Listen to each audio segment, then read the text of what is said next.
Tonight we'll be looking at American history in a way that some of you may never have heard it told before. And we're going to start with one of the most tragic events in American history, Japanese attack on Pearl Harbor, December the 7th, 1941. About 2,000 Americans dead, 18 ships, including 8 battleships, sunk or heavily damaged, about 200 planes destroyed on the ground, many more damaged. Very tragic day for America. Now, here's a question for you. What question do you think Americans were asking the day after Pearl Harbor, besides what's going to happen next? What question do you think Americans were asking the next day? And, yeah, how could such a tragedy befall us? How were we caught off guard? Well, President Roosevelt appointed a commission to answer that question. It's called the Roberts Commission. And the Roberts Commission could be called very Washington-friendly. Supreme Court Justice Owen Roberts, who headed it, was very close to Roosevelt, and retired Admiral Joseph Reeves had been given a job in Lend-Lease by Roosevelt. The 2 Army generals on the commission, one was on the personal staff of General George Marshall, the Army Chief of Staff, was chosen as a recommendation. The other was his close personal friend. Well, the commission conducted 19 days of hearings, 3 in Washington and 16 in Hawaii. And at the conclusion, they issued an official report in which they said that Washington, prior to Pearl Harbor, had discharged its duties in an exemplary manner. They said all the blame for Pearl Harbor lay with our 2 commanders there, namely Admiral Husband Kimmel, who's on the left, of course, the Pacific Fleet commander in Hawaii, and General Walter C. Short, the Army commander there. They said these men were guilty of dereliction of duty. They had failed to take adequate surveillance measures of the waters surrounding Hawaii. And in the headlines across America, the words dereliction of duty appeared, and these 2 were inundated with hate mail and death threats. Congressmen stood up and said they should be shot. They're responsible for the deaths of 2,000 Americans. Well, Kimmel and Short protested the findings of the Roberts Commission. They pointed out there were a number of irregularities. Justice Roberts had taken unsworn testimony for a good portion of the hearings. He had refused them the right to have fellow officers serve as their attorneys. They were not allowed the right to ask witnesses questions, and they also found that significant testimony was left out of the commission's report. So Kimmel and Short did something that's very unusual for an officer to ask for. They requested that they be court-martialed. But President Roosevelt refused. He said, no court-martials for these men. I've already relieved them of their duties. We're at war now. What good could come of a court-martial? But Kimmel and Short kept pressing their case, and Congress did too. They also wanted court-martials. And finally, in 1944, Congress mandated that the hearings take place. Members of Congress said, hey, we're obviously winning the war now. What's the big deal about letting these 2 guys have their day in court? So in 1944, the Naval Court of Inquiry and the Army Pearl Harbor Board convened. Now, at these 2 proceedings, the attorneys for Kimmel and Short presented undeniable evidence that Washington had complete foreknowledge of the attack, but denied that information to the 2 commanders. As the admirals on the Naval Court of Inquiry heard that evidence being read, they threw their pencils on the ground in disgust. Admiral Kimmel was completely exonerated by the court, and all blame was placed on Washington. Now, of course, President Roosevelt was outside their official jurisdiction. He couldn't be named, but everybody knew who was being implicated. The Army Pearl Harbor Board also reached the same conclusion, that Washington had full foreknowledge of the attack, and here are their closing words in their official report. Up to the morning of December the 7th, 1941, everything that the Japanese were planning to do was known to the United States. You can see that report online these days. Now, question to ask is, the public reacted with hate mail and death threats to the charge of dereliction of duty. How do you think the public responded to their exoneration of these 2 officers, to the news that Washington had known about the attack? And the answer is, the public didn't respond because the public didn't know. President Roosevelt ordered that the results be quashed and held top secret in the interest of securing the war effort. However, after World War II, a number of forthright authors attempted to bring the truth to the public's attention. For example, in the 1950s, this book came out, The Final Secret of Pearl Harbor, subtitled The Washington Contribution by Rear Admiral Robert Theobald, who was in Pearl Harbor on the day of the attack, commanding destroyers. There are several books like this. You know what? They didn't get media attention. They didn't get reviews in Time Magazine or the New York Times, and were generally ignored. So most people didn't know these books were even out there.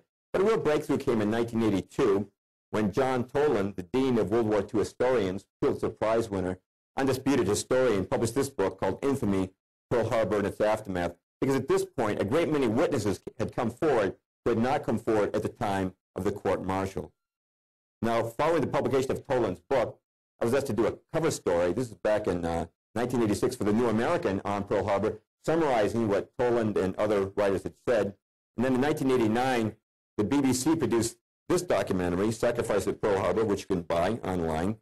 And the BBC's documentary repeated everything we'd said in the New American, and that's now been aired on the History Channel. Now, at this point, you might be wondering, wait a minute, Mr. Perloff, you're saying that Washington knew about the attack. Now, isn't that just sensationalism? What is the evidence for that? Well, Washington knew about the attack from several sources. One was the Purple Code, which is the name given to the code that Japan used to communicate with its embassies and major consulates around the world. It's a very complicated code, so complicated it had to be enciphered and deciphered by machine. The Japanese were convinced no one could break it. But in 1940, a talented group of American crypto-analysts did break that code. So in 1941, when our relations with Japan were tense, we were reading Japan's messages on a same-day basis. Every message was translated within 24 hours, and every day those messages went to President Roosevelt, the Secretary of State, Cordell Hull, the Secretary of War, Henry Stimson, the Army Chief of Staff, George Marshall, and Harold Stark, of the U.S. Navy, the Chief of Naval Operations. Now, what did these messages reveal?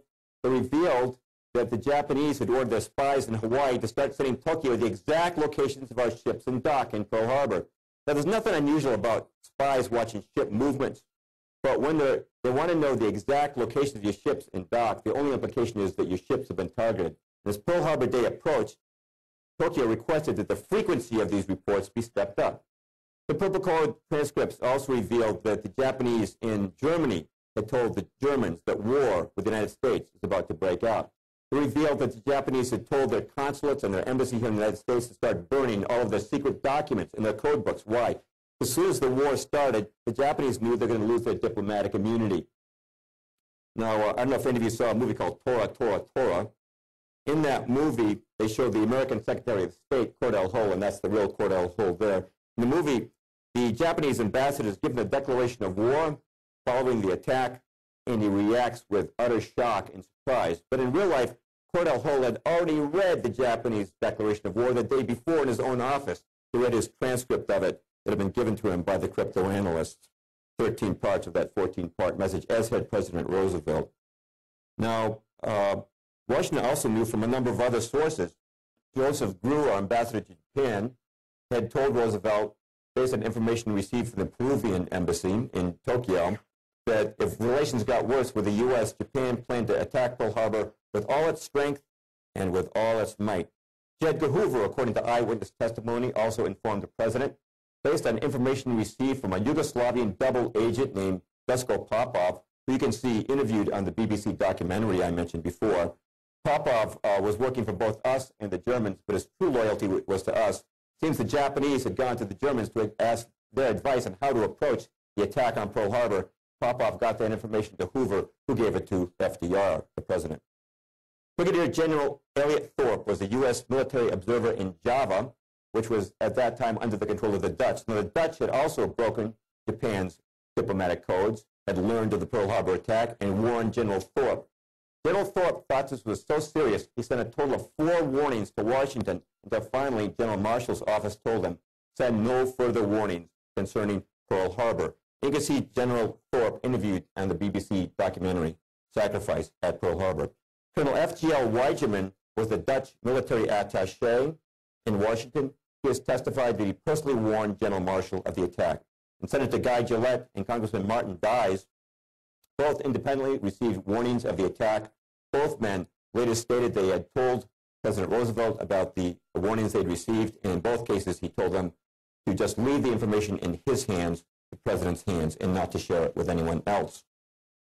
Now, in 2001, Disney released this movie, Pearl Harbor, starring Ben Affleck. It's a very standard rendering of the attack. FDR portrayed as a great hero. He's totally surprised. And the producer of that movie, Jerry Bruckheimer, used very impolite language to describe anyone who would suggest otherwise. So in response to that, the New American magazine asked me to do a new cover story on Pearl Harbor because at this point we had more information in particular from this book, Day of Deceit, The Truth About FDR and Pearl Harbor by Robert Stinnett. Stinnett really broke new ground in the investigation of Pearl Harbor. Through the Freedom of Information Act, he was able to prove we'd not only broken the diplomatic code, we had also broken Japan's naval codes before Pearl Harbor. This is something no one had known before outside of official circles. We had always assumed that the Japanese maintained complete radio silence as they approached Pearl Harbor. They did not. They maintained discretion, but not silence. They broke silence on a number of occasions, and the most important message was certainly this one. Admiral Yamamoto, the Japanese First Air Fleet, November the 26th, 1941.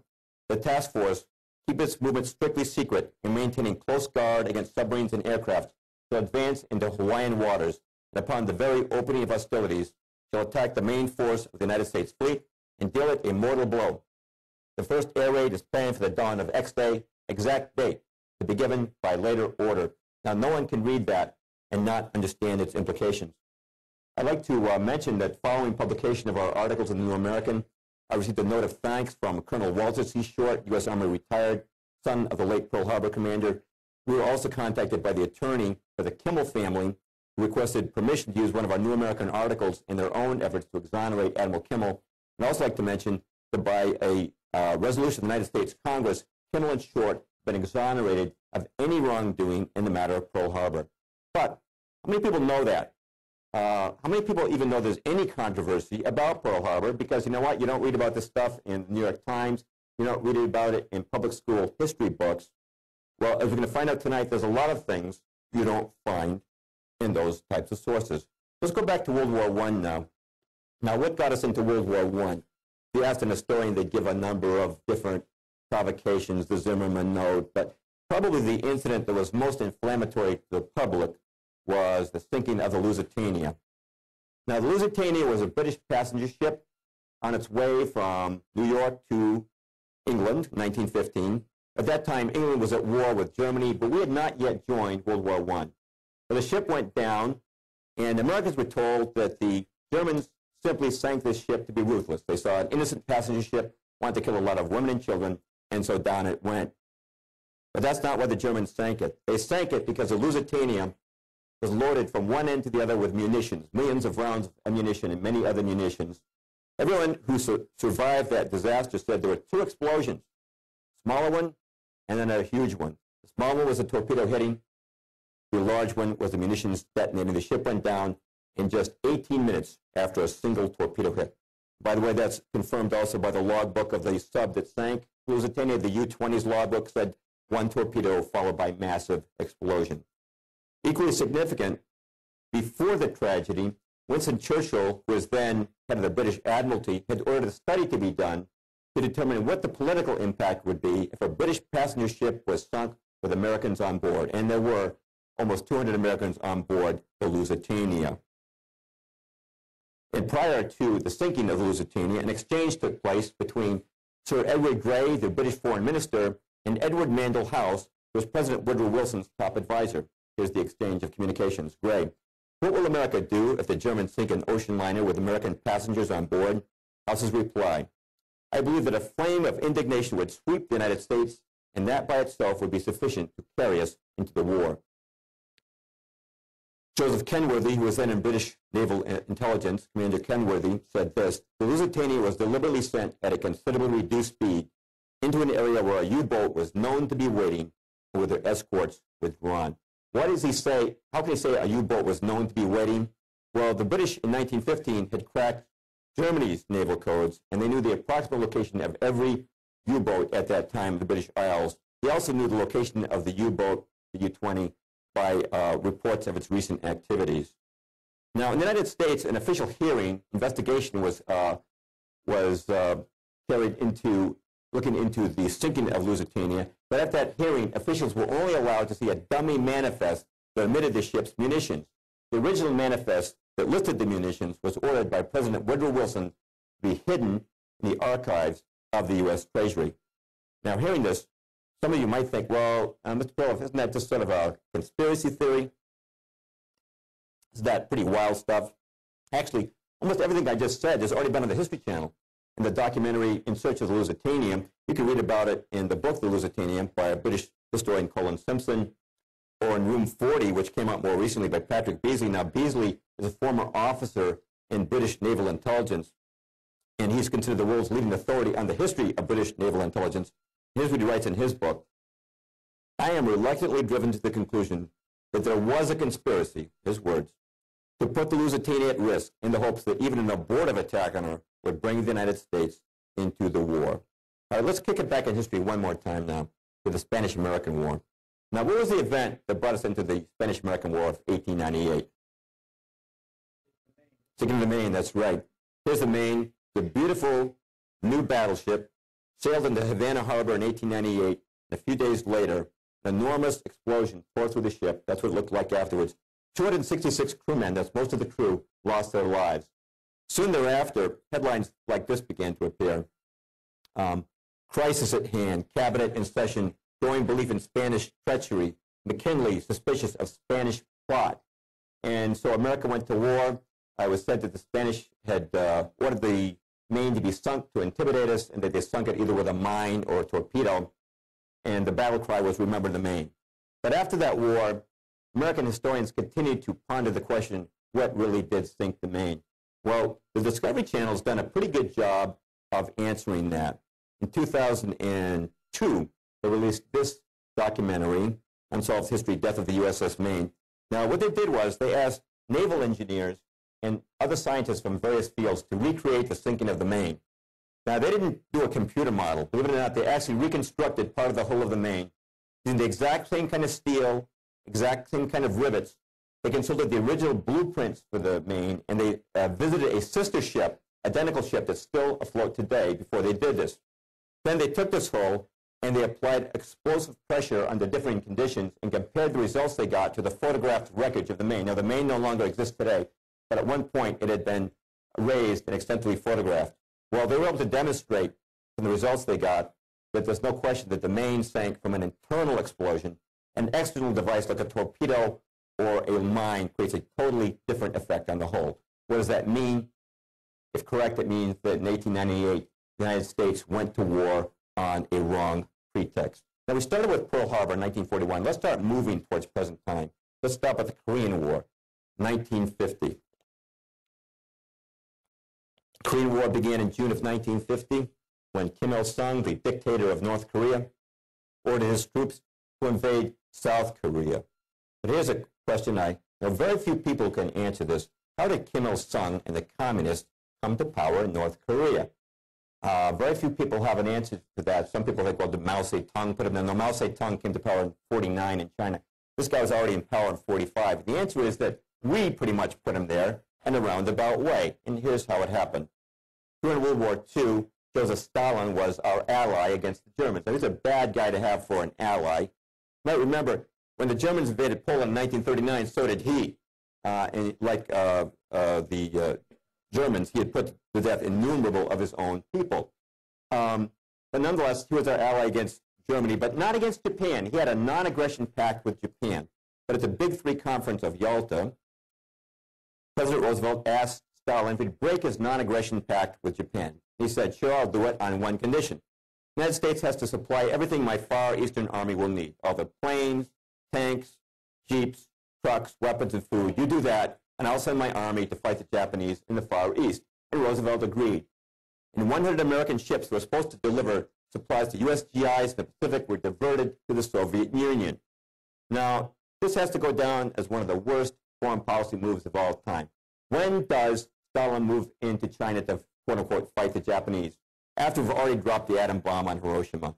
The Japanese surrender is less than a week away. There's no need to have Stalin come into that theater of the war. But there he goes, and he captures the Japanese surrendered munitions without having to fight for them, and he turns those, as well as American Lend-Lease supplies, over to Mao Zedong for the overthrow of the nationalist government. But what about Korea? We're talking about Korea. Well, Korea until now has been a protectorate of Japan, a colony of Japan.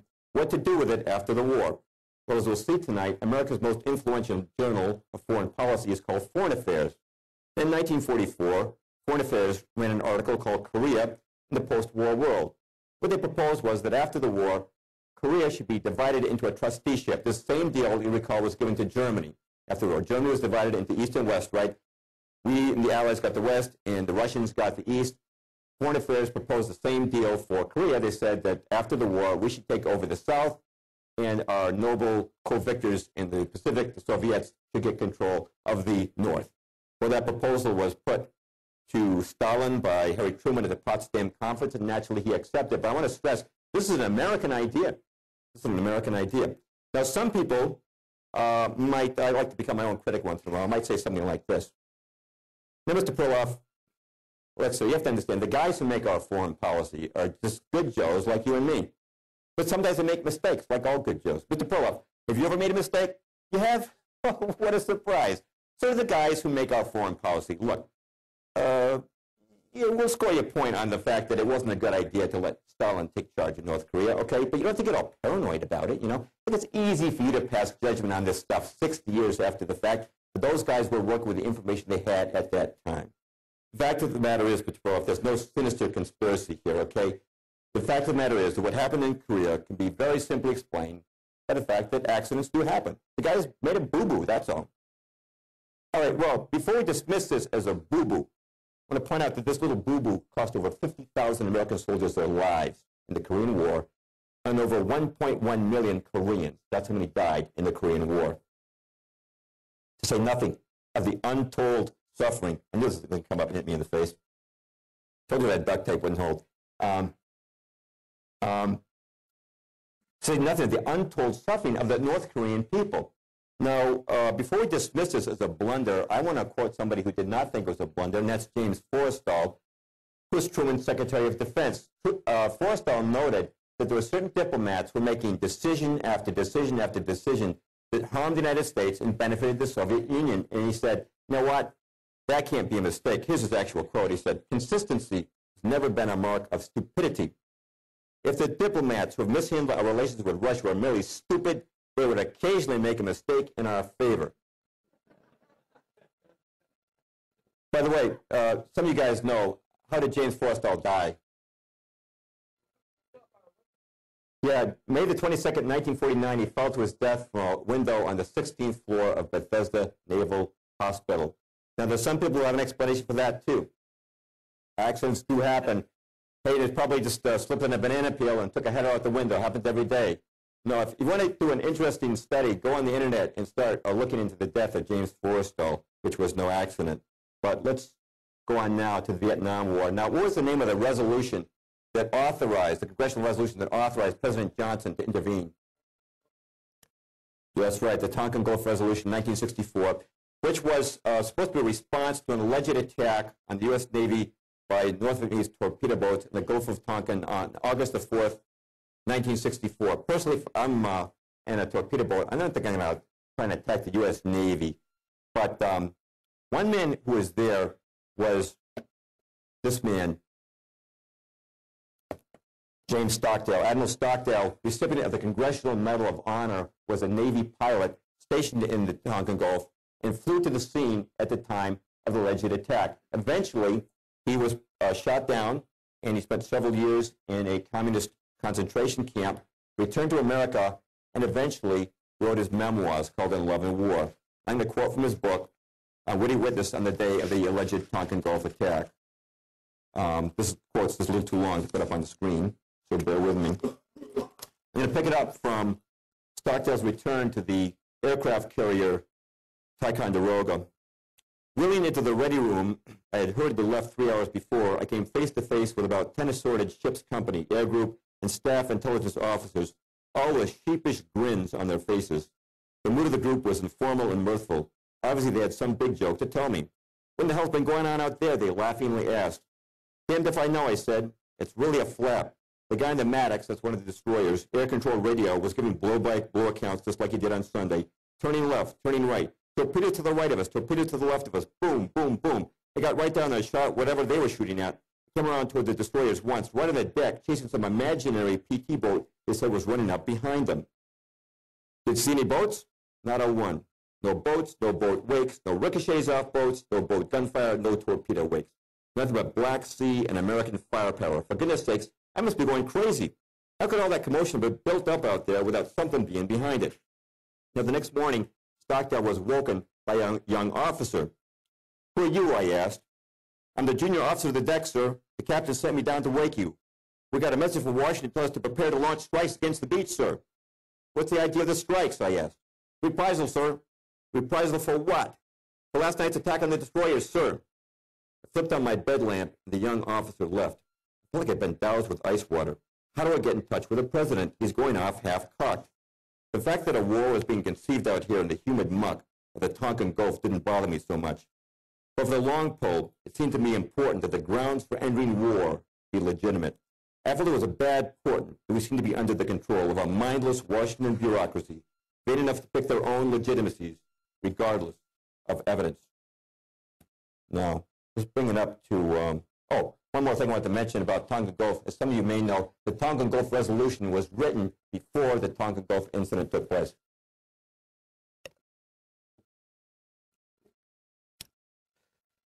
All right, war in Iraq. I just want to mention something here that I have friends who are in Iraq or have fought there, and Ed, who opened us tonight up here, has a son who's serving as an officer right now in Iraq. And I know this is a controversial war.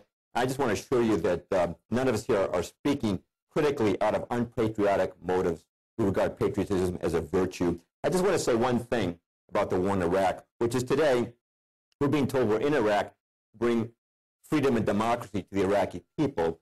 That's not what we were told before the war began. We were told it was all about weapons of mass destruction. You recall that Colin Powell went before the UN and said he had absolute proof of these weapons of mass destruction. And here's what he said. He said, my colleagues, every statement I make today is backed up by sources, solid sources. These are not assertions. We are giving you our facts and conclusions based on solid intelligence. And President Bush told the American people, Saddam Hussein and his weapons are a direct threat to this people, to this country, to our people, and to all free people. I will not leave the American people at the mercy of the Iraqi dictator and his weapons. And Tony Blair in Britain conjured up a picture for the English people of a mushroom-shaped cloud going up over London. He said this could happen on 45 minutes' notice. But as many of you know, David Kay, the chief U.S. weapons inspector, publicly stated that after long searching, no weapons of mass destruction could be found, and that was his opinion that these weapons had not existed since the first Gulf War of '91. And Colin Powell has acknowledged the statements he made before the UN were based upon faulty intelligence. Now, there are people who say that those weapons must have been moved to Iran, and perhaps we should have a war and try to find them there. But here's what I want to point out. If you take a look at these 6 wars now, the Spanish-American, World War I, World War II, Korea, Vietnam, and Iraq, a pretty good case could be made. Their involvement in each one of these wars was based on some act of deception or some kind of false pretext, or to put it most charitably, a mistaken pretext. Now, I'm going to suggest there's another common denominator to these 6 wars, which is the same group of men who were behind all 6. Now, if I was a critic, I was hearing this for the first time, I would say, newsflash for you, Mr. Perloff, the guys behind the Spanish-American War would be kind of dead now, don't you think? So how could they be behind the war in Iraq? Well, the organization I'm talking about is an organization that lasts the generations. There's many like that, right? For example, Marx and Engels funded the Communist Party in 1848, yet more than 100 years later, long after Marx and Engels were dead, Mao Zedong took power with the communists in China. There's millions of Republicans in America today, but the founders who go back to the days of Lincoln are all dead. The Christian church goes back to millennia. The mafia, they say, goes back for centuries. I'm talking about an organization like that. As older members are dying off, younger ones are coming in. Well, what organization am I talking about? Well, back in 1970 when I was a hippie, and this is not me, but I used to hang out with guys just like that. It was very common back then to hear other hippies just smoking a marijuana cigarette, and they'd say, hey, man, you know, it's really the establishment that's running this country. They used to talk about the establishment, and hippies like to call themselves anti-establishment. And what did they mean by that? Well, what they meant was that there's a wealthy elite in this country that really calls the shots. You know what? I do agree with that. But I disagree with the hippies on their characterization of the establishment. They thought the establishment was conservative, anti-communist, patriotic, and mostly Christian. In other words, it's basically like the John Birch Society, only a lot richer. Now, I think a pretty good definition of the establishment was written by Edith Kermit Roosevelt. She was the granddaughter of Teddy Roosevelt and a syndicated columnist. And I think this description is kind of restrained, but it is a pretty good one coming from this source. She said, the word establishment is a general term for the power elite in international finance, business, and government, who wield most of the power regardless of who's in the White House.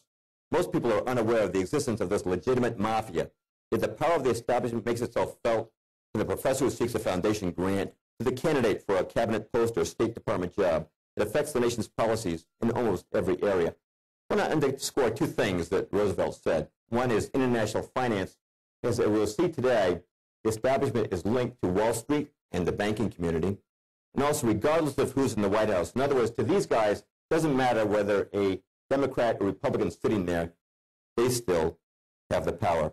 Now, some people might say this, Mr. Perloff, you obviously don't know anything about American government. Because if you did, you know we have government of the people, by the people, and for the people. You know what, Mr. Perloff? We, the voters, we've got all the power. Look, we're the ones who put these guys in office, right? So we get the government that we deserve. And obviously, any policy our government undertakes must be mandated by us because we are the ones who elect these leaders. And you know what, Mr. Perloff? If we don't like the job that our leaders are doing, all we've got to do is vote the rascals out at the next election. So see, Mr. Perloff, there's no sinister power behind the throne, okay? We, the people, the sovereign voters of America, we are the power behind the throne. You know, I agree that in principle, the people are supposed to have the power in this country, but I disagree that we're holding that power in fact. Now, the establishment knows we've got an electoral system, and they've figured ways around it. For one thing, they figure that through their influence within the major mass media and the two major parties, they can pretty much predetermine who will get nominated for president. Now, elections are not my focus tonight, but I just want to take one example of that just to back it up a little bit. 1976, Jimmy Carter was elected president.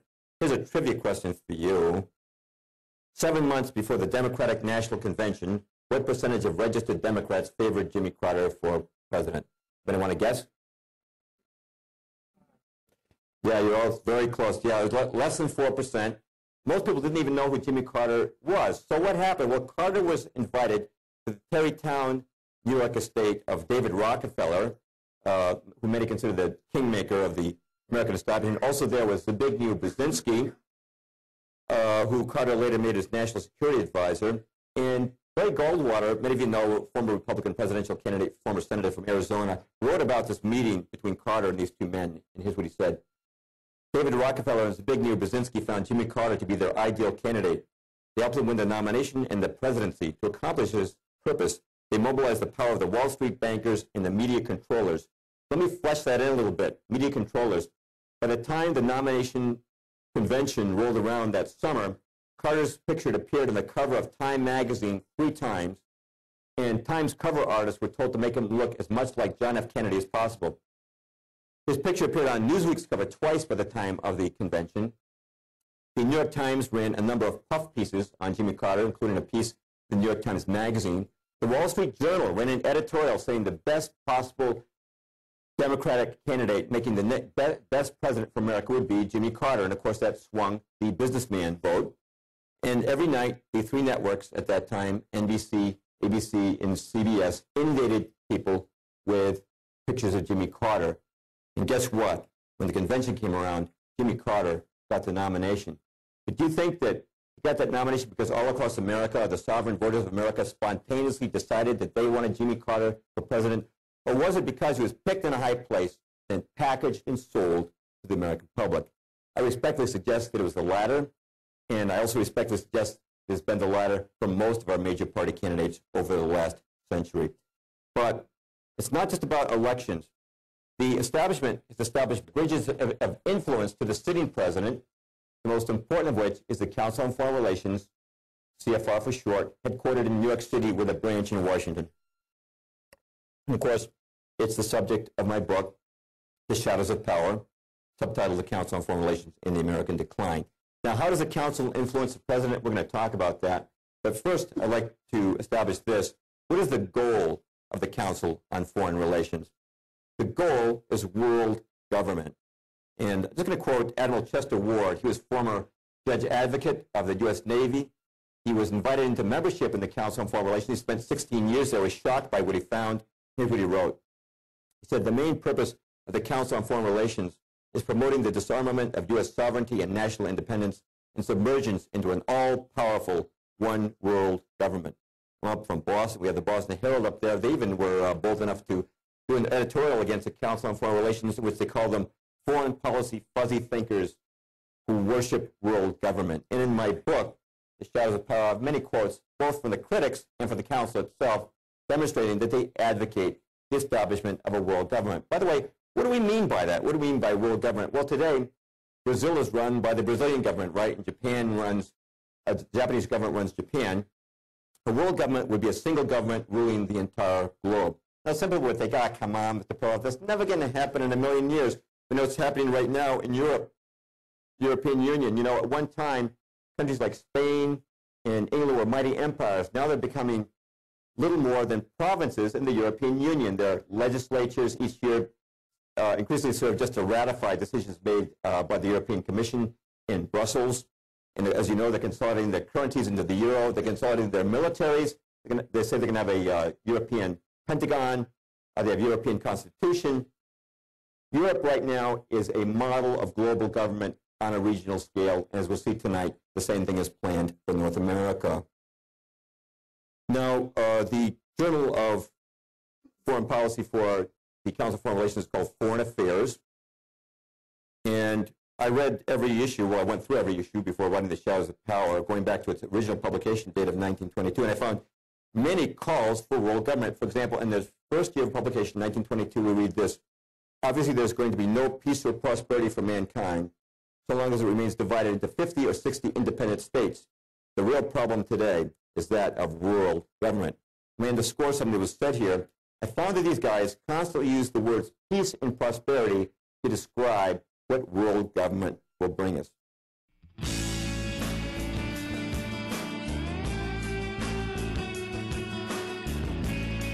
What I'm saying is, there's nothing worse than war, right?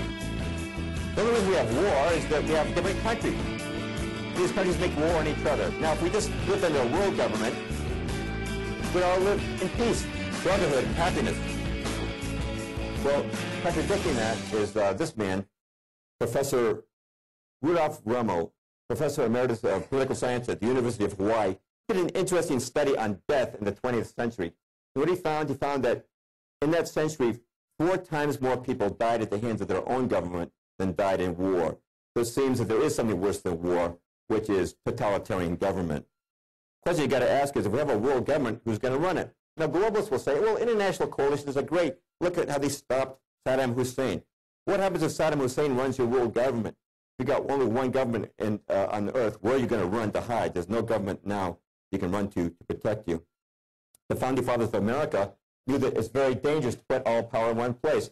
That's why they didn't just give us a president and the executive branch, but they also gave us a legislative branch. And even with that, there's a check and a balance, right, between the House and the Senate, plus the judicial branch to keep an eye on the other two. And I know that there's been corruption in all those branches of government, but nonetheless, that system has served to protect us from being taken over by a dictatorship. And by the way, in the original view of the framers, the states were supposed to counterbalance the power of the federal government, an issue that was sort of settled by the war between the states.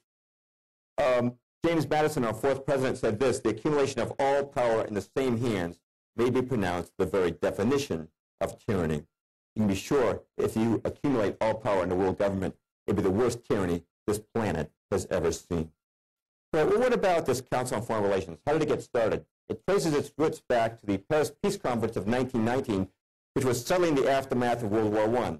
And President Woodrow Wilson, who's on the right there, went to that conference, and always at his side was his top advisor, Edward Mandell House. Colonel House, not a real colonel, that was an honorary title given to him, was known as a front man for Wall Street and the banking community. He had an office right in the White House. It could well accurately be said he was Wilson's controller. House's official biographer, Charles Seymour, called him the unseen guardian angel of the Federal Reserve Act. Now, I'm going to be talking to you folks for a little while about banking and financial institutions. It might seem like I've pulled a switch on you. You may say, Mr. Perloff, you started talking about foreign policy and war, and now you're talking about banking. Why the switch? Well, as we're going to see, the financial establishment is inextricably tied to the foreign policy establishment. You can't understand one without understanding the other. So bear with me, and the relationship will soon become apparent. By the way, it's not surprising that a plan for world control would be tied to financial centers. What do we say buys the most influence in this world? Humanly speaking, we say money makes the world go round, right? And we want to know who's behind something. What do we say? We say follow the money. Well, that's what we're going to do now, is follow the money and see who's behind the Council on Foreign Relations. Speaking of money, I'm sure you've noticed we've got inflation in this country. I was looking at price levels in 1962 the other day. 1962, a postage stamp was 4 cents, a candy bar was a nickel, and a movie theater ticket was 50 cents. I went to Colby College freshman in 1969. The tuition was $2,600, now up to about $40,000. My father brought a brand new Toyota Corolla in 1969 for $2,400. You know, the dollar's lost more than 95% of its value since 1913. And it looks like it's inevitable we're going to have inflation, you know. We're told it's inevitable as death and taxes. It does look that way. You know, every year for the last 50 years, we've had inflation, not deflation. That's true. If you look at the Consumer Price Index, the CPI, every year we've had inflation, not deflation. So it looks inevitable, but it's not. By the way, how does the establishment try to explain inflation?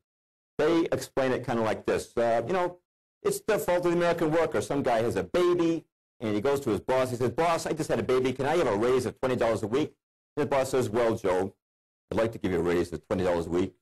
The only way I can afford to do that is by raising our prices $20 a week. I'll have to pass that cost on to our customers." So the guys doing business with Joe's company say, "Well, you guys are raising your prices $20 a week. We'll have to do the same thing." So all across America, prices go up because greedy Joe had a baby and asked for a raise. And guys like him, right? Well, that's one of the explanations we give. Well, that's not the case.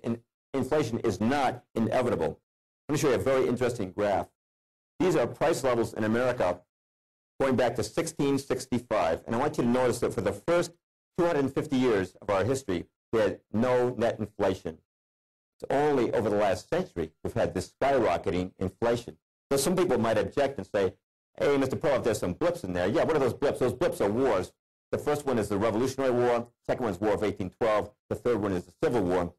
In wartime, our government, like many governments, has printed money to pay the cost of the war. You know what happens when you print money? You get inflation, right? But notice that after the wars, money returned to its normal value. Did you know that 1900 a dollar was worth exactly what it was worth in 1770, the days of George Washington? No net inflation for 130 years. But look at this war, World War I. All of a sudden, we inflate again, and it starts to go back down, and that's mostly the Great Depression when we had some deflation. Then it just takes off. Well, what happens? Something's obviously changed. You know, there's no effect without a cause. What's the cause of that change in America? And the change was caused by the introduction of the Federal Reserve. Now, I know that Ben Bernanke has taken over at the Fed, but I still have Greenspan's picture up there. It's still, I think, a more familiar face to most Americans. Now, the Fed chairman has been called the economic czar of America. Why? Because he sets interest rates in this country. By doing that, he and the board, I should say, set the interest rates. By doing that, they also set the tenor of the stock market. You know, if interest rates are really high, CDs start to look attractive, money starts flowing out of the stock market. Or conversely, if interest rates are low, money tends to move into the stock market, pushing stock prices higher. And, you know, mutual fund managers are always listening when the Fed chairman speaks very nervously with their thumbs on the buy and sell buttons, hoping to get some hint of the direction that interest rates are going to take. Now, how did the Federal Reserve get started? Most people would say, I have no clue. Must have been some act of our government, right? Yes, it was the Federal Reserve Act, 1913. But who introduced the original legislation for the central bank? It was this man, Senator Nelson Aldrich. Now, you might not have heard of Senator Aldrich, but I bet you've heard of this man, Nelson Rockefeller, who was vice president under Ford, governor of New York for a long time, a billionaire, one of the richest men in the world. His full name was Nelson Aldrich Rockefeller. His name for his grandfather, Nelson Aldrich. The Rockefellers and the Aldriches intermarried.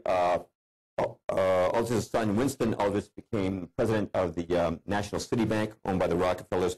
And when Aldrich spoke on Capitol Hill, when Senator Aldrich spoke, people understood he was speaking for the Rockefellers and their allies. Now, something I want to point out to you that's important. The legislation that he brought forward in the Senate was not written by him. He didn't write a word of it.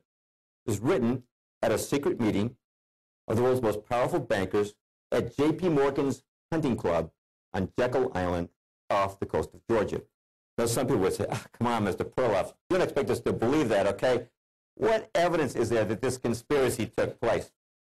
Okay, well, it's well documented now. Actually, the first man to write it up was actually B.C. Forbes, the founder of Forbes magazine. And one of the men who was there later wrote about it in his memoirs. That's Frank Vanderlip, who was a president of National City Bank. You've all heard of Citibank. It used to be called National City Bank, owned by the Rockefellers, and Vanderlip was his president. And here's what he said in his memoirs. There was an occasion near the close of 1910 when I was as secretive, indeed as furtive as any conspirator. I do not feel there's any exaggeration to speak of our secret expedition to Jekyll Island as the occasion of the actual conception of the Federal Reserve System. We were told to leave our last names behind us. We were told further that we should avoid dining together on the night of our departure.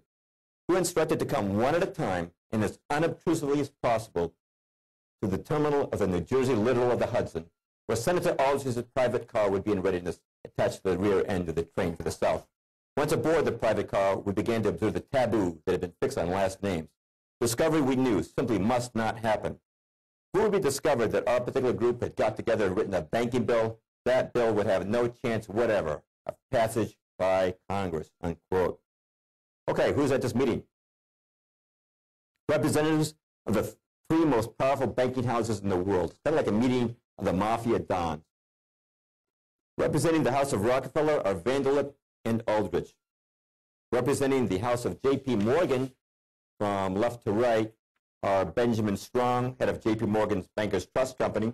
In the middle is Henry Davison, senior partner in J.P. Morgan and Company. On the right is Charles Norton of the First National Bank, also owned by Morgan. But the most powerful figure at this meeting was a man representing Europe's Rothschild family, Paul Warburg. Now, you might not have heard of Warburg, but if you've ever seen the musical Annie or the old comic strip Little Orphan Annie, you've seen him caricaturized. You might recall that Annie had a rich benefactor, the richest man in the world, named Daddy Warbucks. Well, the cartoonist simply took the name Warburg and changed it to Warbucks.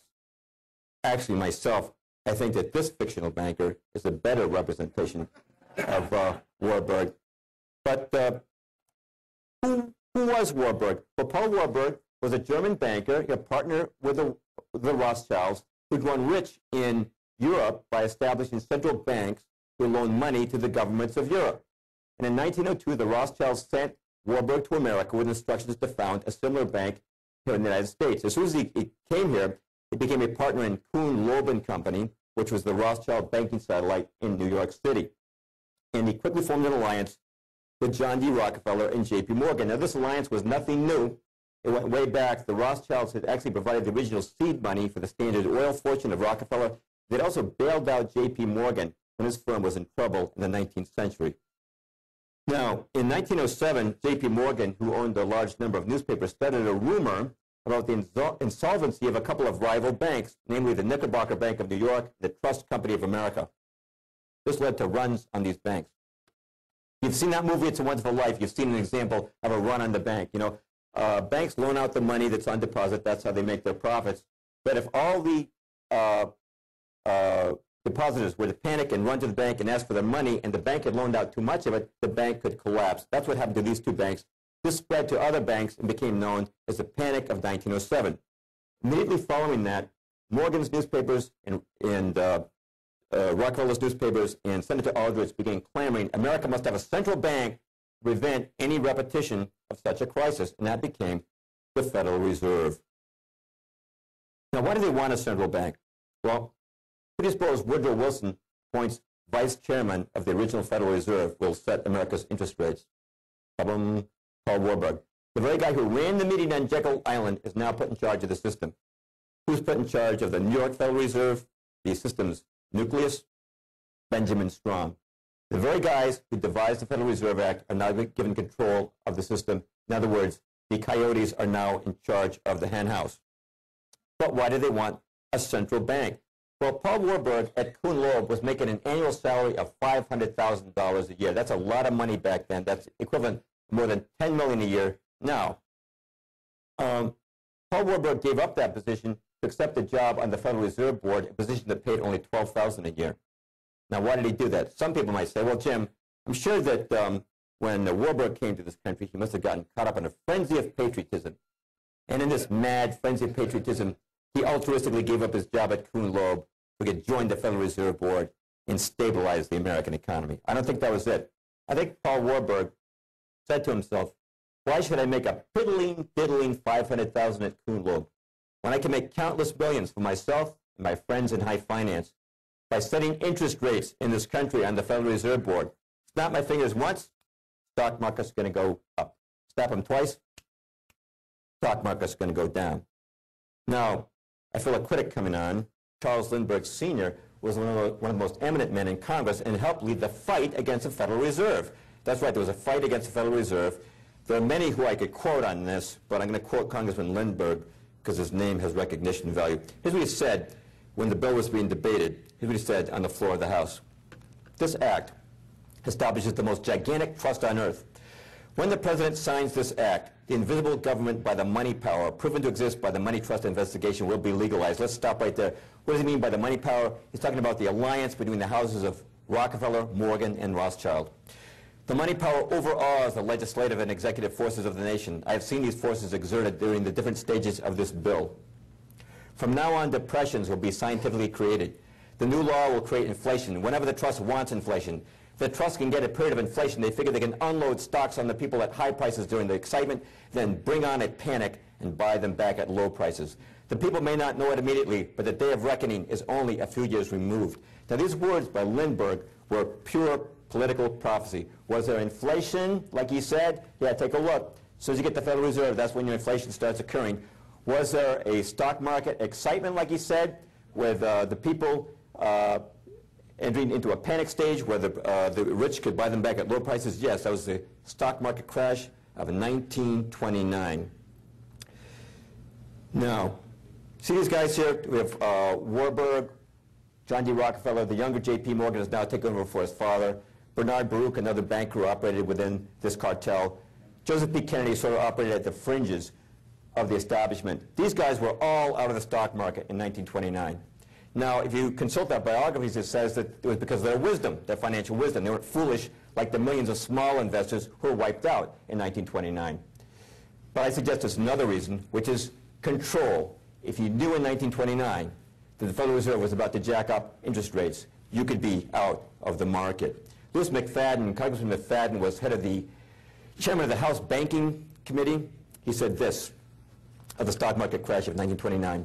It was not accidental. It was a carefully contrived occurrence. The international bankers sought to bring about a condition of despair here so they might emerge as rulers of us all. When the Federal Reserve Act was passed, the people of these United States did not perceive that a world banking system was being set up here, a superstate controlled by international bankers acting together for their own pleasure. A quote you didn't find in the New York Times. Curtis Dahl was Franklin D. Roosevelt's son-in-law. He was a broker for Lehman Brothers. He was on the floor of the New York Stock Exchange on Black Friday in 1929. He said this of the crash. It was the calculated shearing of the public by the world money powers. But the Fed was not just about controlling the stock market. Motive number two was creation of money from nothing. Now, there's a book that really details this well. I recommend it to you very strongly. It's called The Creature from Jekyll Island by G. Edward Griffin, best book that's out there on the Fed. It's about sold out now, right, Ed? We do have, I think, one copy back there for sale. We'll be taking orders for more. This is a fabulous book. I consider it one of the 10 most important political books that you can read. Now, we have a very expensive government, as you know. In fact, over the last 5 years, the average federal deficit has been over $300 billion a year, which means that on a given day, our government spends about $1 billion more than it takes in. Now, how does our government take in money? Through taxes, right, collecting taxes, and also through sale of bonds. Actually, bonds are kind of a lousy way to fund the government because it's just money that the government borrows and has to repay later plus interest. Nonetheless, if you take all the money from taxes and bonds, it still isn't enough to meet the federal budget. So how does the government get away with that? I mean, how can they keep paying defense contractors and Medicare recipients and welfare recipients when they're not taking in the money? Where do they get the money from? They get it from the Fed. I'm going to loosely borrow an illustration given by Mr. Griffin in his book. Let's say that the federal government is short $1 billion it needs to pay the salaries of the employees of the federal government. Here's what they do. Congress sends a representative of the Treasury over to the Fed building, which is on the right. And at the Fed, an officer literally writes out a check for $1 billion to the U.S. Treasury. Now, what we want to point out here is this is not based on any assets that the Fed holds. No assets are being withdrawn from the Fed. It's fiat money. It's money created from nothing. Now, if you or I did that, we wrote a check with nothing to back it up, we'd go to jail. But the Fed can do it. It's legal.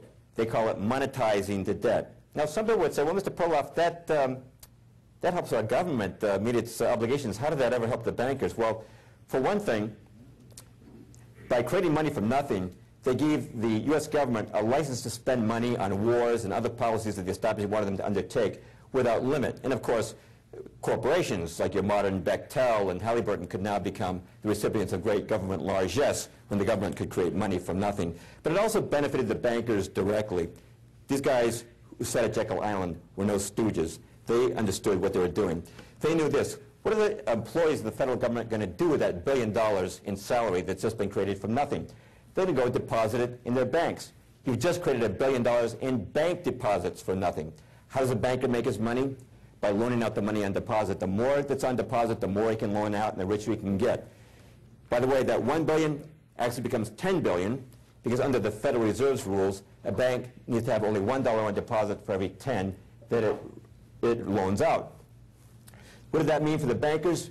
It meant big-time profits. What did it mean for us? It meant inflation. No inflation prior to the Fed. Now, this is a woman in Germany in the 1920s. She's using money in her stove as fuel. You probably heard the great German inflation of the 1920s.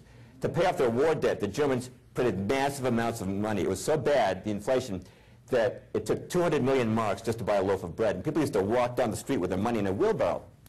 Well, when the Fed creates money from nothing, it's doing the same thing. Now, that's not as bad as in Germany in the 1920s, but they're doing the same thing. And they don't even have to print the money nowadays. They just create it electronically. How can you fight a war in Iraq and not raise taxes?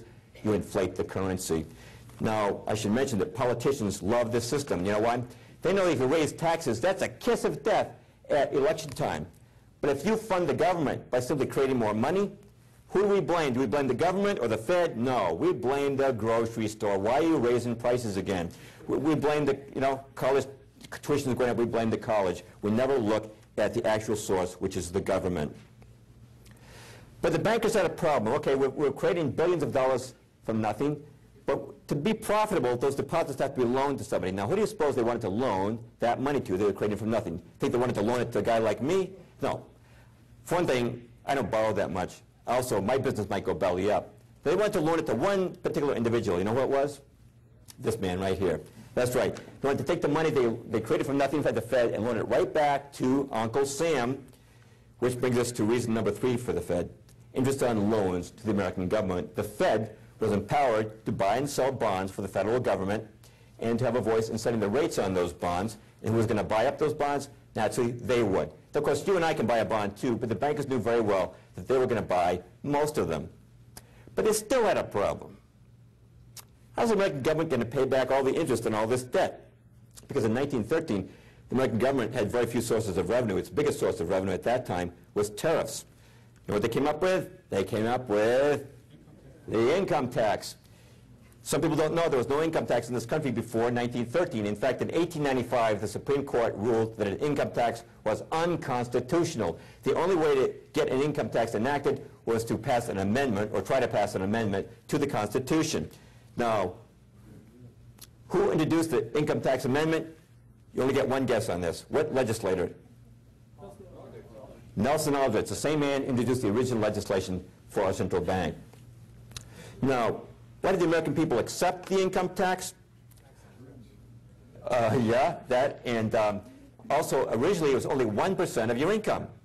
And naturally, Senator Aldrich and all the other co-sponsors promised, don't worry, it'll never go above 1%. So Americans said, hey, I'm a patriotic Joe. If Uncle Sam needs 1% of my income and I always can keep the other 99%, no problem. But you know what happened? A few years later, Congress raised it a smidge and another smidge until after a few smidges, we're all paying 18, right, 28, 33% of our income in federal income tax, because the bankers understood this principle.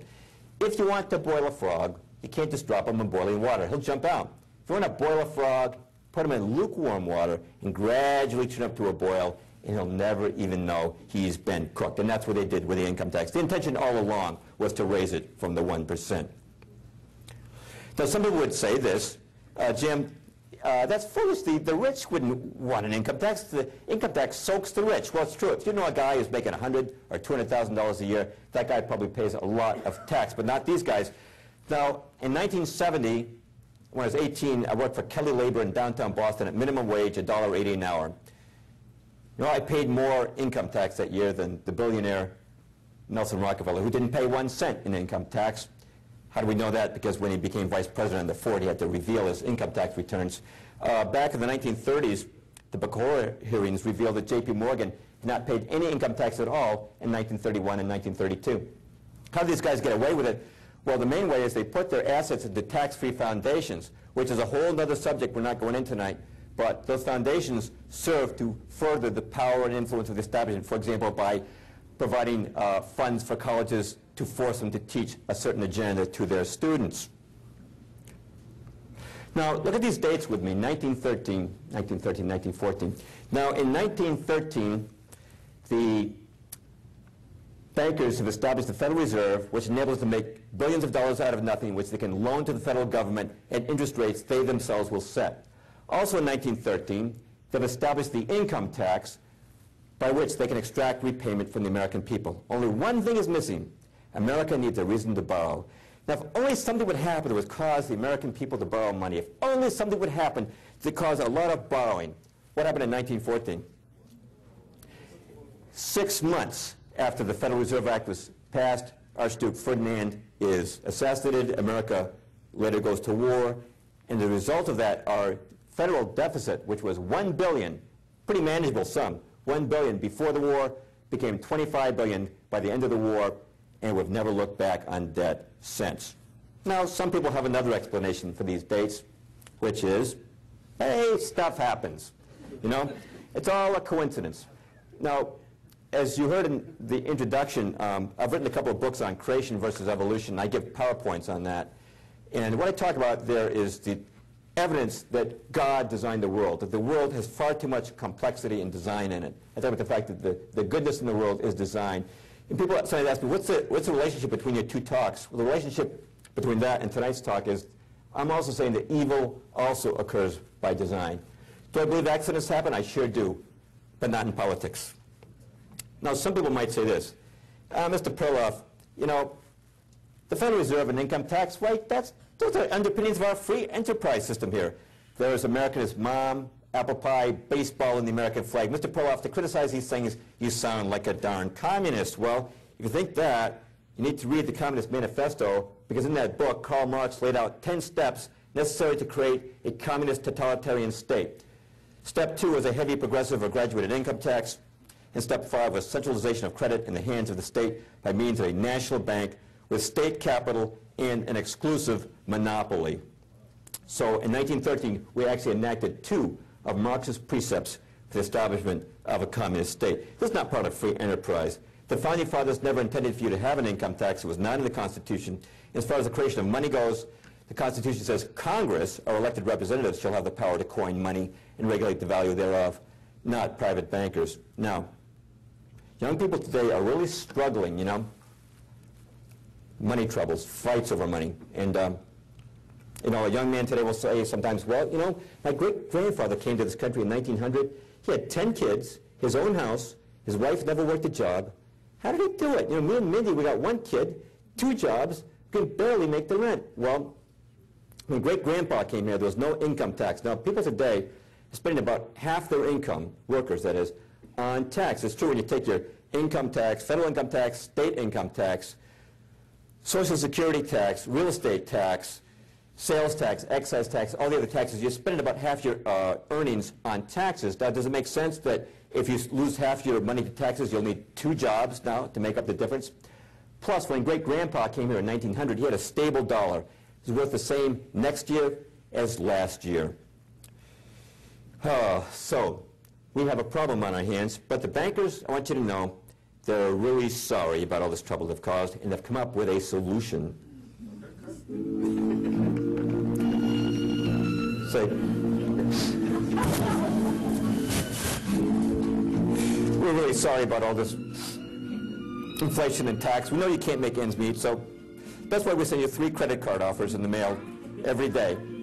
We feel really bad course, we will have to charge you 12% interest on that. You know how that works, though? They create the situation where we don't have enough money, and then what do? We have to go right back to them to get the money.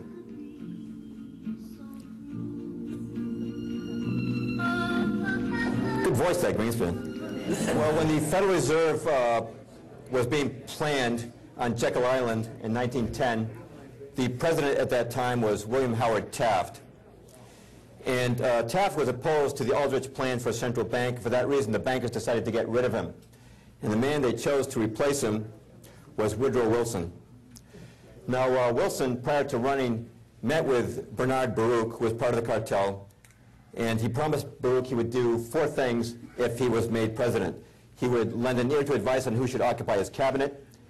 He would support a central bank. He would support an income tax. And would lend an ear to advice if a war broke out in Europe. Now, the problem was how to get this stiff-looking professor from Princeton elected over the very popular incumbent, William Howard Taft. The strategy they used was to split the Republican vote.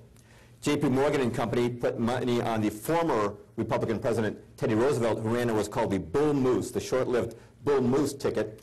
And Republicans split their votes between Taft and Roosevelt, and Wilson got elected with only 42% of the vote. Watch the career of Woodrow Wilson take off after the establishment gets behind him. In 1910, he's a political unknown, president of Princeton, no political experience. 1911, with establishment behind him, he's elected governor of New Jersey. You have to give this guy a little political experience before he can run him for president. 1912, with the full power of the media, which in those days meant newspapers behind him, Wilson's elected president. In 1913, the Federal Reserve and income tax become reality, his first year in office. 1914, World War I begins. 1915, the Lusitania goes down. Wilson hides the manifest, if you remember that. 1916, Wilson is reelected on the campaign slogan, "He kept us out of war." But as soon as he's reelected, he moves to get a congressional declaration of war, which he achieves in 1917. In 1918, the Germans surrender, America's entry into the war having turned the balance of power against them. And in 1919, the Paris Peace Conference convenes to settle the aftermath of the war. Who does Wilson appoint to head the U.S. delegation to the Paris Peace Conference? Paul Warburg. According to Wilson, only Warburg is qualified to run the Fed or to represent America at the Paris Peace Conference.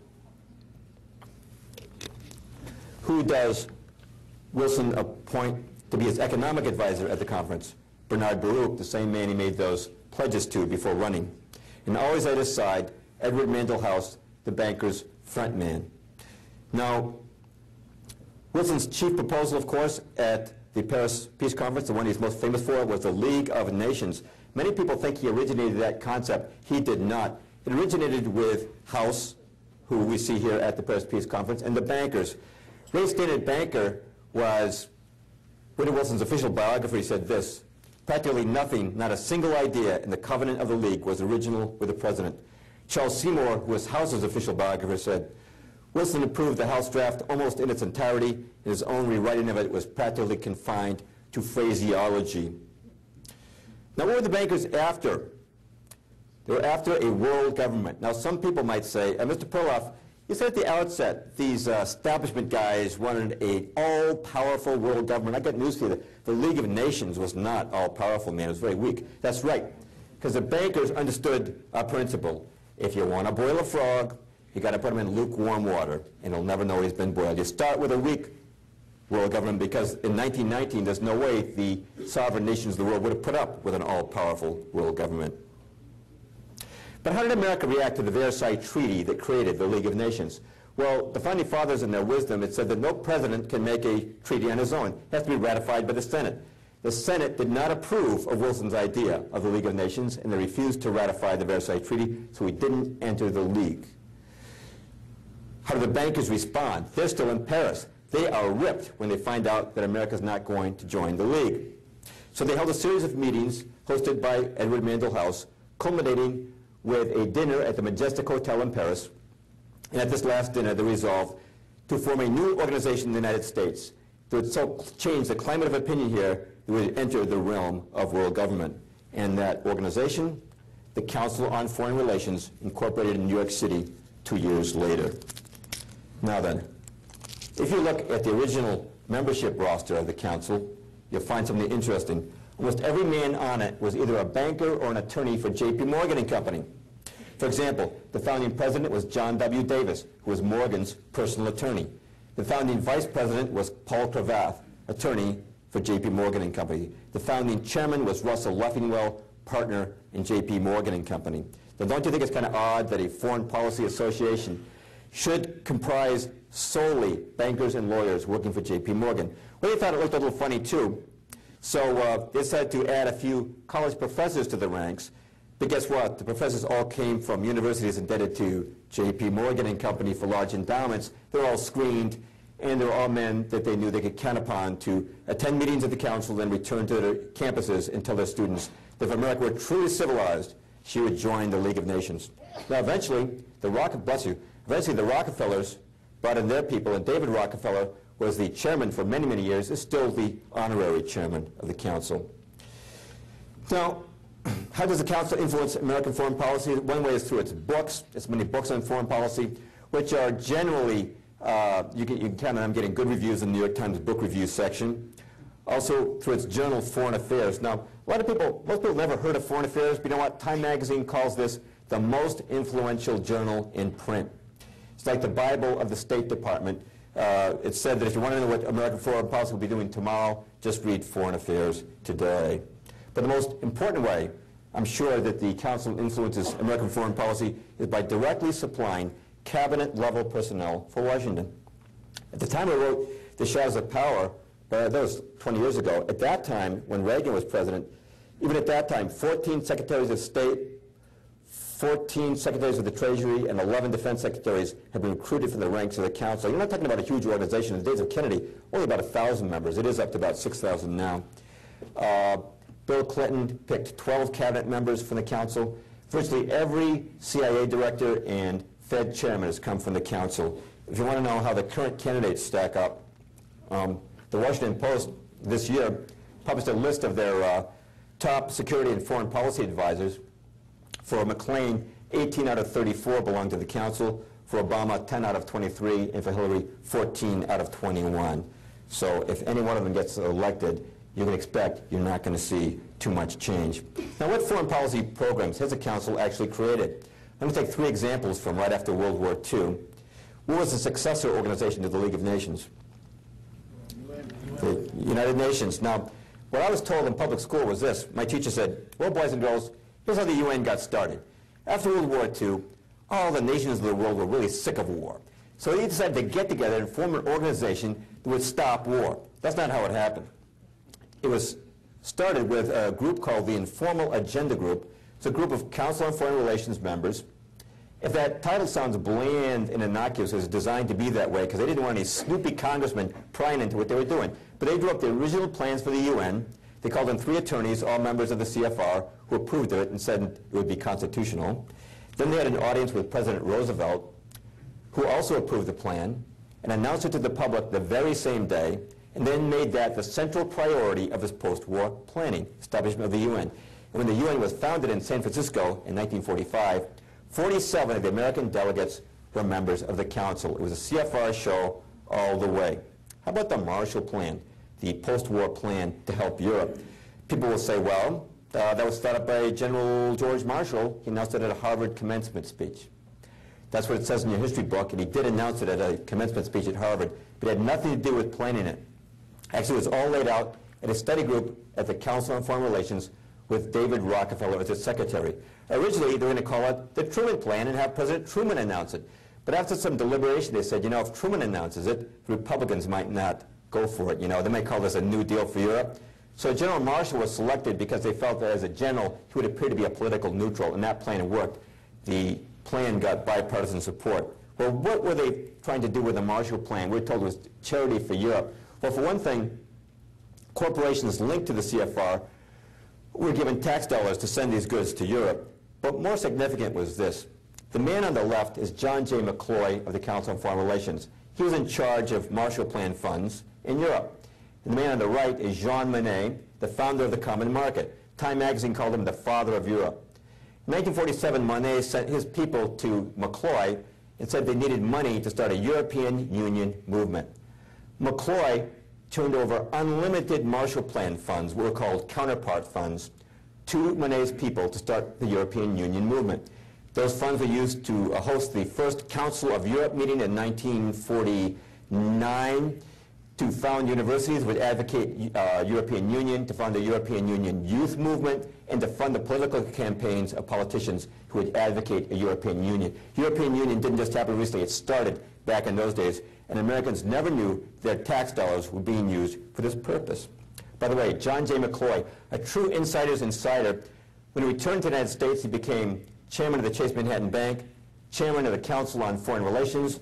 He was also one of the first presidents of the World Bank. Now, you've heard of the World Bank, International Monetary Fund. How did they get started? Your history books say they were started at the Bretton Woods Conference. Well, that's true. Officially, they were started at the Bretton Woods Conference, but all the groundwork was first laid by the Council on Foreign Relations at what they called their Economic and Finance Group. In other words, the Council on Foreign Relations is a factory of American foreign policy, but how many people even know it exists? By the way, what was the purpose behind the World Bank and the IMF? We're told these are essentially charitable organizations attached to the UN that help out poor countries with their debt problems. Well, actually, it's a loan guarantee scheme. Here's what happened. After World War II, the banks down in New York, like National City and Chase, wanted to continue loaning money to the governments of nations. They said to themselves, you know, after the war, some of these countries are kind of on shaky financial ground. What if one of them missed an interest payment? Wouldn't that be tragic for us? We're going to find a sucker, a dope, stupid enough to pick up the tab for us. So every time we miss an interest payment, they'll pay it. Well, who is the sucker? It's the American taxpayer, that's right. Here's how it works. Chase would loan money to, say, Poland. Poland's going along making payments, and Poland says, look, we just can't make this month's payment. What happens? World Bank or IMF comes in with our tax dollars, gives it to Poland, Poland gives it to bankers. Bankers never miss a payment.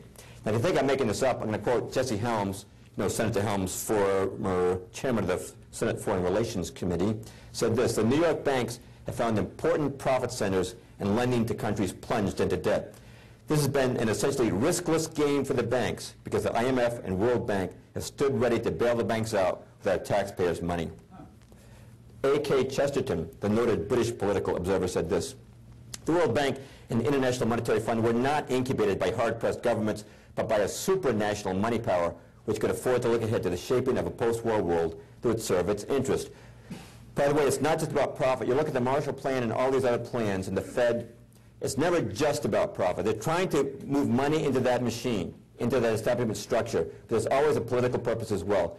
And in the case of the World Bank and the IMF, they don't just give out this money for nothing. They demand a say in government. They may say to our African countries, sure, we'll give you money to help you out with your debt problems, but we want you to change your leadership. We want you to change your, put your national resources under the control of important American multinational corporation. A few years ago, Boris Yeltsin was in trouble in Russia, election trouble, and the establishment liked Boris Yeltsin, so the World Bank came through with a $5 billion loan for Russia. It's amazing what $5 billion will do for your popularity, and Yeltsin got reelected. So there's a political purpose behind these banks as well as a profit motive.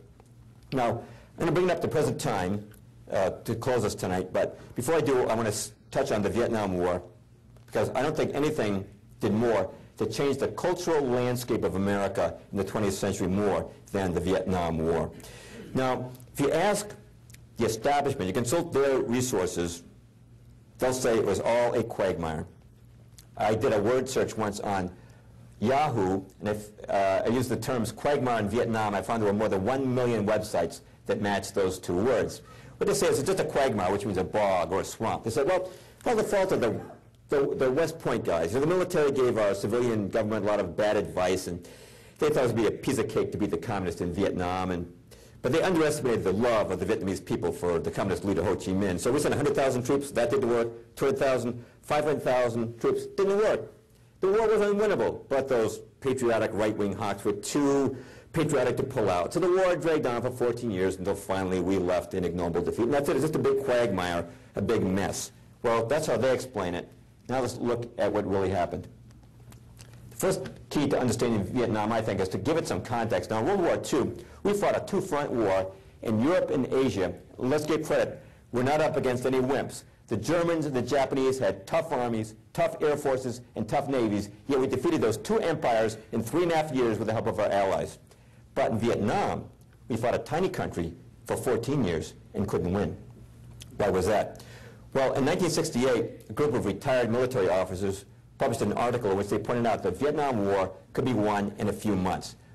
How to do it? Well, first of all, they pointed out that 90% of North Vietnam's supplies were coming through the port of Haiphong. They said, why aren't we blockading this port if we're serious about winning the war? Now, the supplies were coming down the Ho Chi Minh Trail to the south, and President Johnson was periodically bombing the trail, but the Vietnamese just pulled off the trail and waited until the bombs had been dropped and went back on. These officers pointed out that the trail needed to be blocked with troops. Furthermore, the American Secretary of Defense, Robert McNamara, a member of the Council on Foreign Relations, was only allowing the Air Force to bomb 6% of the strategic targets it wanted to hit. 94% were denied by him. By the way, when he left the Defense Department, became president of the World Bank. Nice club these guys are in.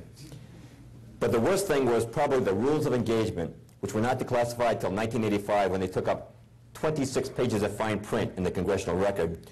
According to the rules of engagement, you could not bomb an enemy fighter plane on the ground. You had to wait until it was up in the air and showing hostile intent. You couldn't shoot at the enemy first. You had to let him shoot at you first. You couldn't bomb a missile-to-air surface launch site. You had to wait until it was fully operational. Now, suppose we'd fought like that in World War II. Let's go back for a moment to the jaunty days of the Royal Air Force. Let's say the RAF is flying over Germany, and one of the pilots says, "A wing commander, there appear to be about 50 Messerschmitt fighters on the airfield below us, sir. Shall we commence a strike, sir?" And the wing commander says, "I know, chaps. Wouldn't be cricket, you know. Got to give those Jerrys a fair warning first. Let them get up in the air first, I say. Let them take the first shot at us, I say. You know, Mr. Churchill's given us the strictest orders. We're to fight this war in a most sporting manner. We're to let these German chaps know they're dealing with real gentlemen from Oxford and Cambridge. God, did we fight World War II like that? No. If we had fought World War II under the same regulations we fought in Vietnam, we would have lost World War II. So, question is, who was responsible for this mess? Establishment wants you to think it's the West Point guys. Not true. When did President Kennedy first commit to sending combat troops to Vietnam? It was October of 1961 on the advice of this man, Walt Rostow, an older picture of him. Rostow of the State Department and Council on Foreign Relations had just returned from Vietnam on a fact-finding mission. It was on his advice that Kennedy sent those 10,000 troops. So you might think, well, Jim, obviously this guy, Rostow, was a great anti-communist, or he never would have given Kennedy that advice. To the contrary, two of his aunts were members of the U.S. Communist Party. His father had been a Marxist revolutionary in Russia. His brother, Eugene Debs Rostow, was named for the Socialist Party leader, Eugene Debs. During the Eisenhower administration in the 50s, he tried 3 times to get into the State Department. Each time was rejected as a security risk. The only way the Kennedy administration was able to get Rostow into the State Department was by firing the head of security for the State Department, Otto Otepka. An entire book has been written on that subject, The Ordeal of Otto Otepka, by a friend of mine, the late, great William J. Gill. Then I think, well, okay, Jim, he wasn't such a big anti-communist maybe, but I bet he was a great nationalist patriot. To the contrary, here's what he wrote 1 year before giving Kennedy this advice. "It is a legitimate American national objective to see removed from all nations, including the United States, the right to use substantial military force to pursue their own interests. Since this right is the root of national sovereignty, it is therefore in American interest to see an end to nationhood, as it has been historically defined. An end to nationhood." That's a classic Council on Foreign Relations prescription for American policy. Now, remember before we said the Tonkin Gulf Resolution was written before the Tonkin Gulf Incident? Who wrote it? It was the Assistant Secretary of State for Far Eastern Affairs, William P. Bundy, member of the Council on Foreign Relations. So you might think, well, this Bundy guy must have been a great anti-communist if he wrote the Tonkin Gulf Resolution. Hey, you know what Bundy was doing back in the 50s? He started the Alger Hiss Defense Fund, the notorious Soviet spy. I know that Hiss denied the charges, but now the recently released FBI's Venona tapes have shown beyond a shadow of a doubt that he was in fact a Soviet agent. Those self-respecting anti-communists would have a defense fund for a communist spy. So you might think, well, maybe he wasn't such an anti-communist, but I bet he was a patriot. I bet he went skipping down the street singing Yankee Doodle Dandy. Not quite. When he left the State Department, David Rockefeller appointed him editor of Foreign Affairs, this nation's #1 journal, calling for an end to American sovereignty. One more thing about Vietnam, though. What caused President Johnson to escalate the war? Why did he suddenly start sending hundreds of thousands of troops in 1965? The reason is he had a secret meeting with a secret clique of advisors called the Wise Men, 14 senior policy advisors, 12 of whom were members of the Council on Foreign Relations. And Mr. Perloff, I think we just heard some more conspiracy gobbledygook. I don't believe that there was any such meeting. If you don't believe it, you need to read the book, The Wise Men, by Isaacson and Thomas, members of the CFR. And this book is, by the way, not condemning them. It's glorifying them. Who was the leader of the Wise Men? It was Dean Acheson. It was Acheson who was most vocal in insisting to Johnson that he must escalate the war in Vietnam. So you'll think, well, Jim, obviously then, he must have been motivated by anti-communism. To the contrary. You know what he was doing back in the 1920s? Joseph Stalin, this is before we even recognized the Bolshevik regime. Joseph Stalin picked a young New York attorney to represent Bolshevik interests in America. He picked Dean Acheson. Now, some people would say, well, Jim, I'm sure there's an easy explanation for that. You know, probably Stalin didn't know who to get for an attorney, so he just flipped over the Manhattan Yellow Pages, and he closed his eyes, and he put his finger down, and it just happened to come down on Dean Acheson's name. After World War II, the communist regime, the new communist regime in Poland was having trouble getting U.S. recognition. Whose law firm did they recruit to get U.S. recognition? The law firm that every communist knew he could trust, the law firm of Dean Acheson. Acheson's law partner was Donald Hiss, the brother of the Soviet spy. When Acheson was in the State Department, he surrounded himself with 14 members of the U.S. Communist Party. That's not imagination, that is a fact. John Stuart Service, John Carter Vincent, Lachlan Curry. When John Stuart Service was caught passing secrets to the Soviet Union by the FBI, Acheson didn't fire him, he promoted him. This man was no anti-communist. And by the way, want to know who his son-in-law was? Ba-boom. See, it's a very small clique of men who actually got us into Vietnam. And when you realize that the CFR clique that got us into Vietnam wrote the rules of engagement that made it impossible to win in Vietnam, you realize that what happened in Vietnam was not a quagmire or an accident. Well, what's the establishment agenda today? They're still promising us peace and prosperity. How are we going to get that? Well, the prosperity, they say, will come through multinational trade agreements, and the peace will come through the war on terror. Now, let's do these individually. Now, as far as the trade goes, I'm sure most of you are familiar with these acronyms: North American Free Trade Agreement, General Agreement on Trade and Tariffs, World Trade Organization, Free Trade Area of the Americas, which is a plan to expand NAFTA to the entire Western Hemisphere, and Security and Prosperity Partnership, which is a plan for a North American Union in the style of the European Union. Now, you probably know something else, which is that jobs are disappearing in America. Steel industry wiped out, textile industry wiped out, electronics industry wiped out. Where are all the jobs going?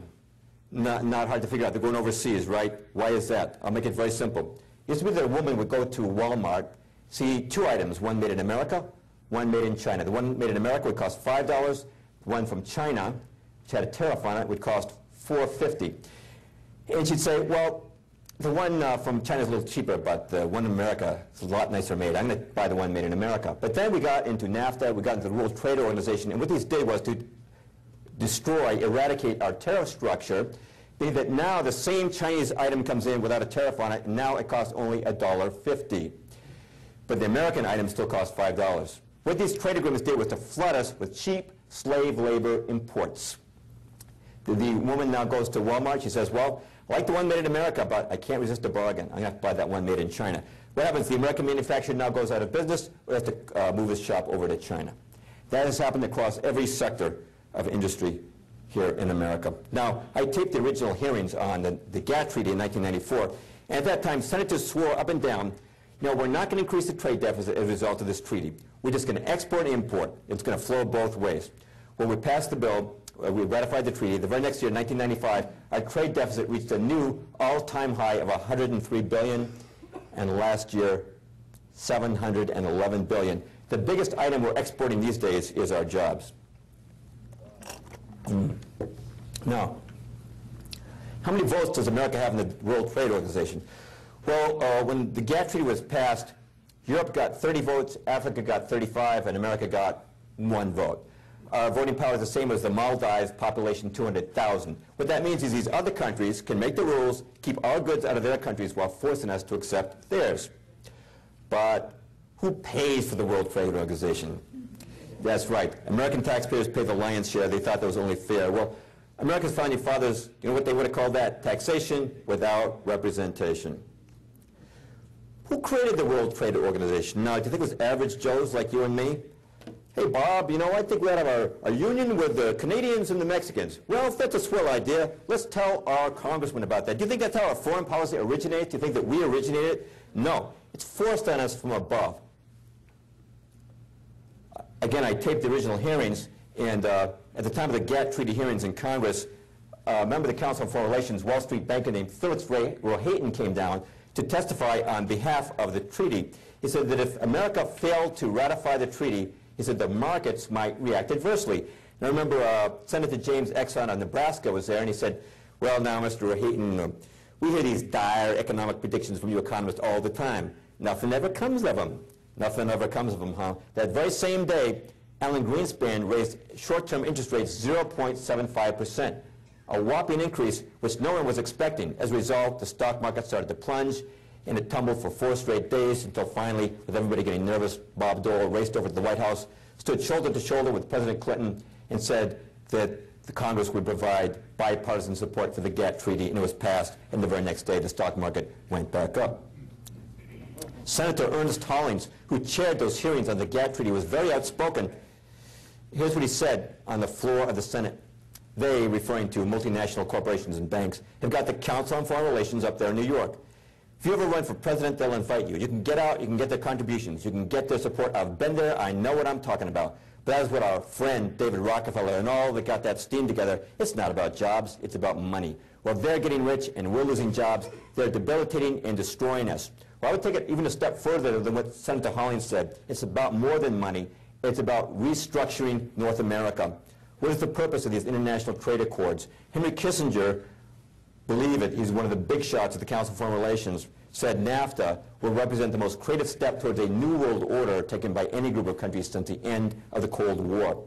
And David Rockefeller, speaking of NAFTA, said, everything is in place after 500 years to build a true new world in the Western Hemisphere. Now, this next man, Andrew Redding, you probably haven't heard of, but the way he says this does much to elucidate what their plan is. NAFTA will signal the formation, however tentatively, of a new political unit, North America. With economic integration will come political integration. By whatever name, this is an incipient form of international government. Following the lead of the Europeans, North Americans should begin considering formation of a continental parliament. See what he's saying there? How economic consolidation will lead to political. Same thing happened in Europe. They started out with a common market, right? And they told Europeans, all we want to do is create prosperity. We just want to knock down the tariffs and have free trade. But guess what? Then they said, look, with all this trade going on, we need some common laws to regulate it. So they came up with the European Parliament. Now they've got the European Union. Now you've got your euro. Now your sovereignty is going down the drain. Same thing is planned for America. Now how about the war on terror? We're all against terrorism, but many of us are concerned that the war on terror has given our government unprecedented powers to spy on its own citizens. And where did the Department of Homeland Security come? A lot of people think it was invented after 9/11. It actually came before 9/11. It was recommended by the U.S. Commission on National Security, a 12-person task force, 9 of whose members were members of the Council on Foreign Relations. And what they recommended was what they called a National Homeland Security Agency, the exact words used by President Bush after 9/11. One question we really have is, who's going to be ultimately defined as a terrorist? Now, one answer to that comes from Anna Quindlen. She's a columnist for Newsweek. After 9/11, she published a column called The Terrorist Here at Home. And who do you think she was talking about when she said the terrorist here at home? Pro-life movement. Here's what she wrote. She said, there's no real ideological difference between these people, the pro-life movement, and the people who flew planes into the World Trade Center. One of the leaders of Operation Rescue once sent his followers a letter that concluded, return to the train so that God may use you. Sound familiar? What's Quinlan saying here? That the pro-life people should be classified as terrorists. Now, if that happened, then the Homeland Security, they could lose their websites, have their assets frozen, be prosecuted without due process, right?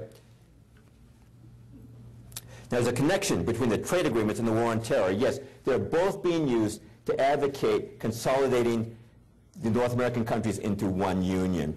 Robert Pastor of the Council on Foreign Relations wrote this in Foreign Affairs about security. He said, security fears serve as a catalyst for deeper integration. They require new structures to assure mutual security.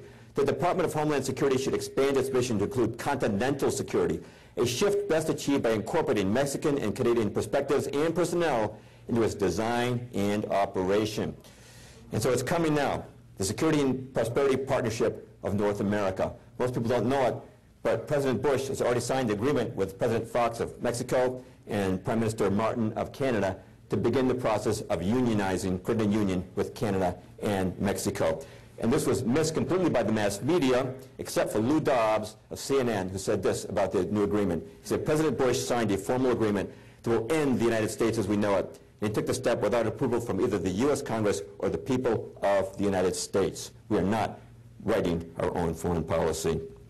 Now, by the way, are these regional blocs like the European Union and Security and Prosperity Partnership, are they ends in themselves? No. They're just stepping stones towards world government, which is world tyranny. Joseph Stalin, the dictator of the Soviet Union, understood this principle. Here's what he wrote. Populations will more readily abandon their national loyalties to a vague regional loyalty than they will for a world authority. Later, the regionals can be brought all the way into a single world dictatorship.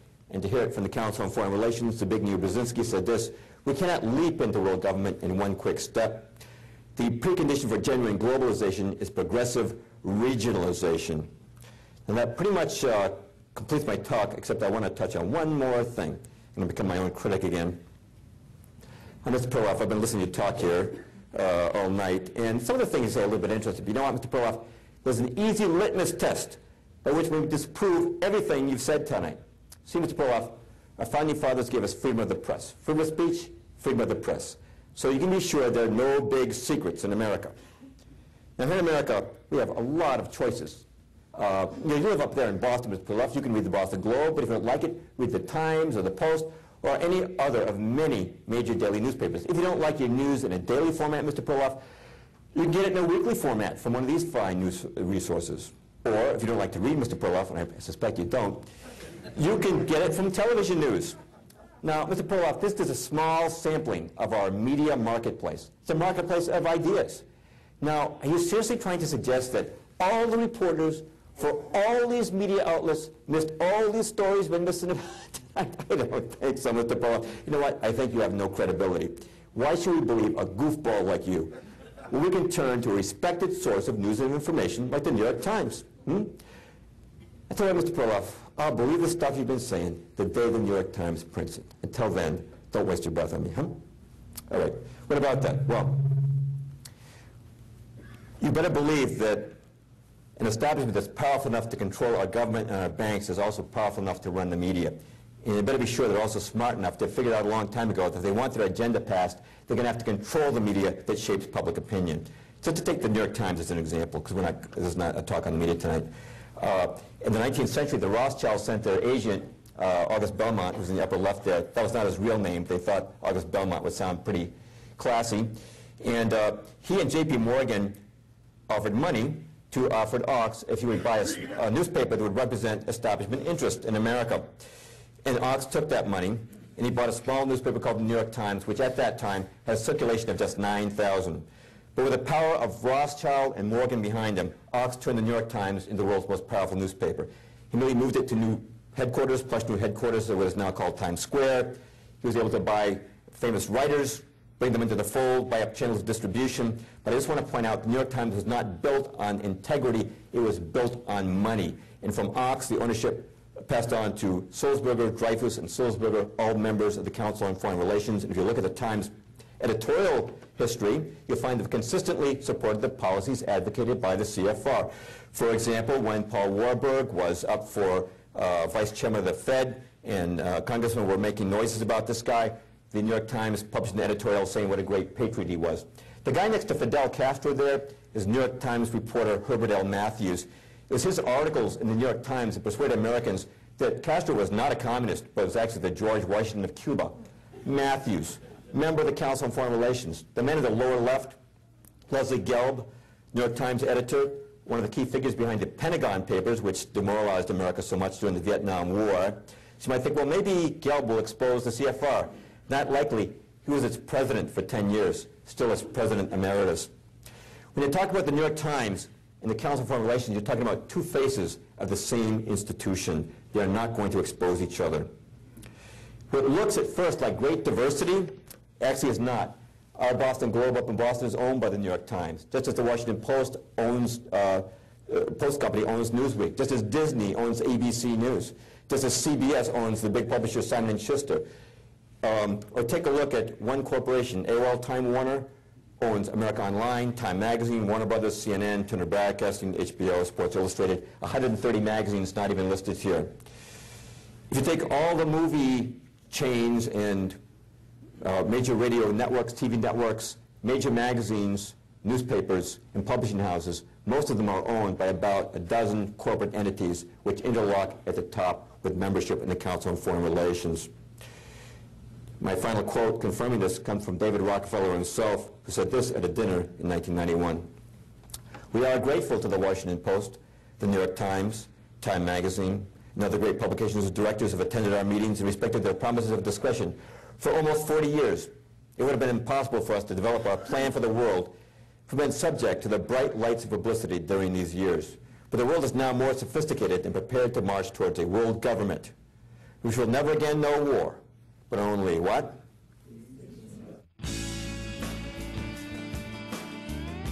Well, that does conclude my presentation. I do want to encourage you, if you're not already subscribing to the New American, if you're depending on the Times and Time Magazine, to step outside the box, see what else is out there. It's already been mentioned, my book, Shadows of Power. We do have a few copies in stock tonight. These guys already mentioned very kindly my books, Tornado in a Junkyard, and The Case Against Darwin. I do give PowerPoints if any of you are interested ever. I mean, speak at your church or organization on that subject, the evidence of the world being designed. We're not here by chance.